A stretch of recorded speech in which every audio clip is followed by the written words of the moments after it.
Well, the summer holidays are upon us and the kids are all clamouring for things to do. So I thought to myself, what should I do with our Cody today? So I thought I'd bring him here to the RAF Museum in Cosford.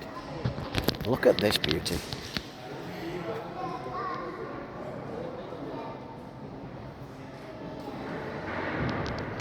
Now, for the benefit of the uneducated, that's a Gloucester Gladiator. And during the Battle of Britain, just on the build-up to the Battle of Britain, we went from this fella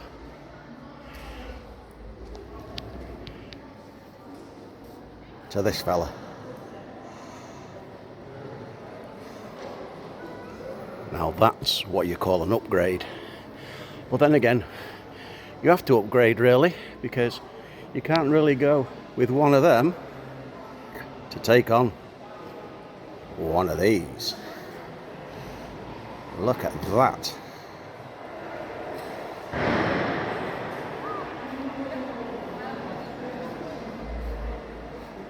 And if you've got one of them, you don't want to be seeing one of them. They'll pop your plane. They'll pop your plane with one of them.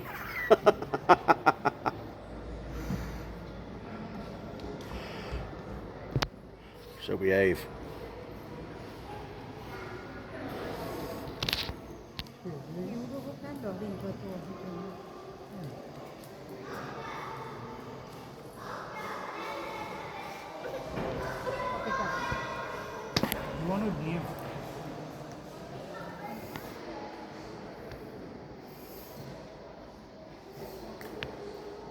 When I was a kid, my dad bought me my first model airplane.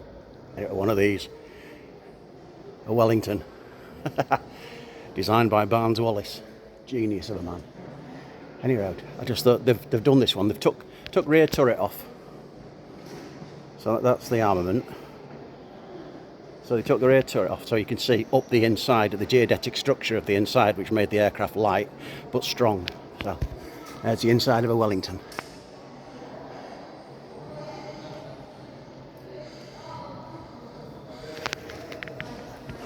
Amazing aircraft.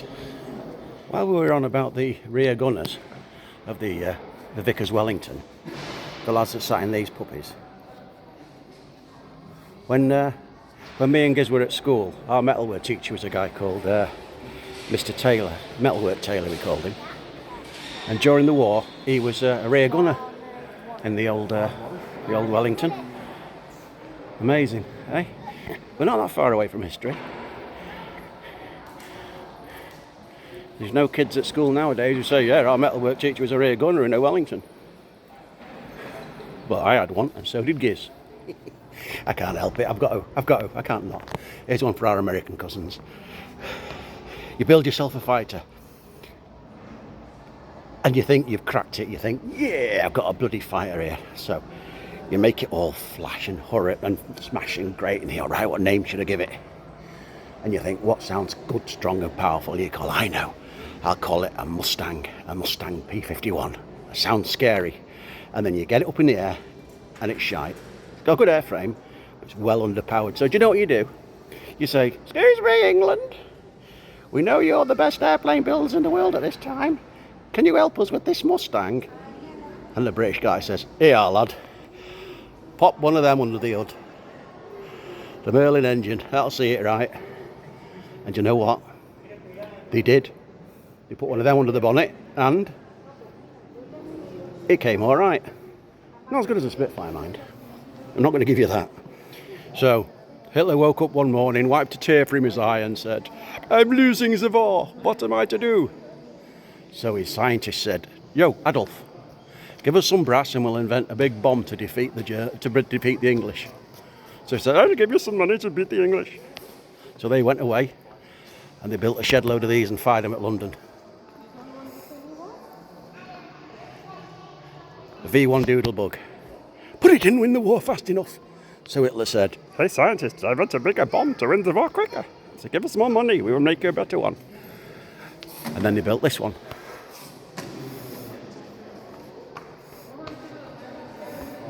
The V2, the first ever ballistic missile. Designed and built by a guy called Werner Braun. Now in 1945, when Germany was collapsing, the Allies were scattering around trying to collect the brains of the Third Reich.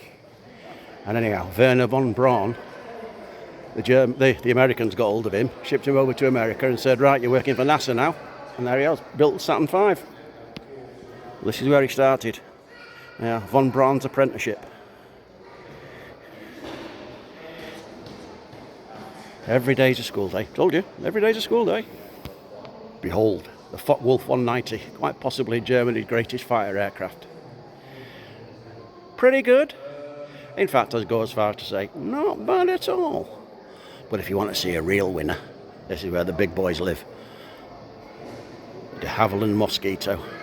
Queen of the sky, that puppy. Could do anything. Can fly higher, further, faster than the American B-17 and carry a bigger bomb load. Bloody marvellous aircraft. Look at that.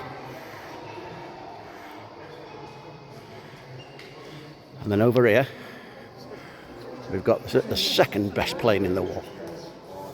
Second best plane, best bomber. Look at that. Sex with wings. Pure porn. Look at the size of that bomb bay. Hey? You don't want to be standing under one of them when it's dropping its load. No, absolutely not. Scary monster. And over here, they've knocked it up a peg or two with the Messerschmitt 262.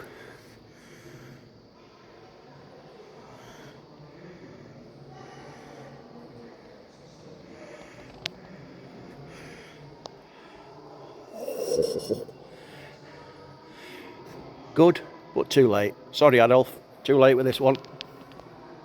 I'm going to show you one more because people are looking at me like I'm a barm cake. So here's another one. Let's get a Spitfire and shove 4 bloody big machine guns on the back of it. So there you go. There's your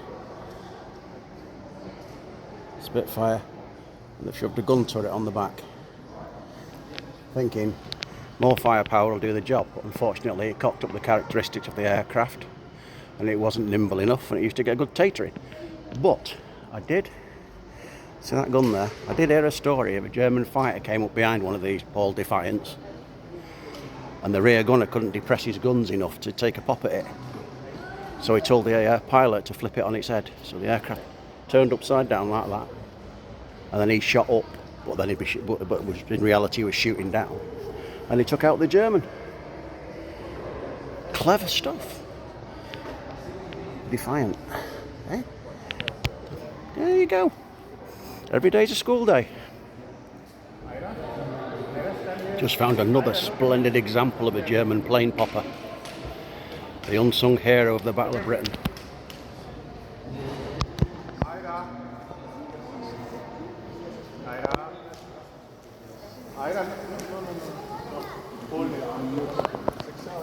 Hawker Hurricane. If you've got a German plane in pristine condition and you come across one of them, you're going to end up like this. Told you to behave, but you wouldn't listen. When we were at school, we had to do a history project.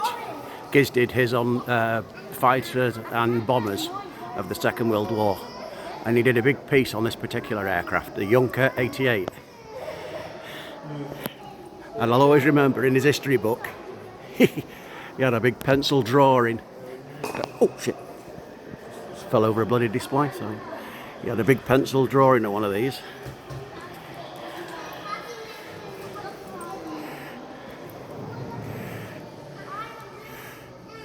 Okay. Now here's the thing. If ever you've wondered where BMW got the money from, can you imagine how much money they made during the war when they supplied engines for these?